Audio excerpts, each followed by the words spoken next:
तो दिल से पूछ कर करना ज़मीर व ज़र्फ़ से बढ़कर कोई रहबर नहीं होता। बहुत बहुत शुक्रिया। और अब गजल मुकम्मल आप सबकी नजर कर रही हूँ। आज दुश्मन है निगहबान खुदा खैर करे,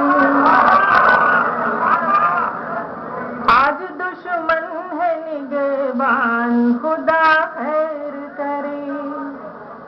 आज दुश्मन है निगहबान खुदा खैर करे, आज दुश्मन है निगहबान खुदा खैर करे,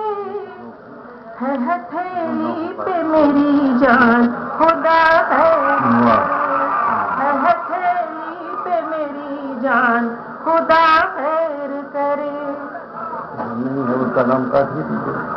देखिए हक मेरा मिलता है बराबर के नहीं,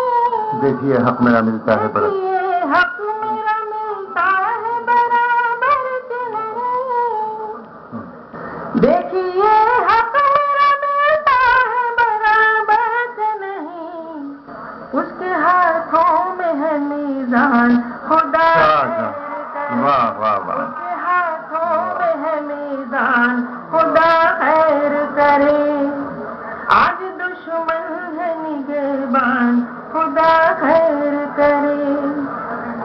जो ज़माने को कभी लूट लिया करता था,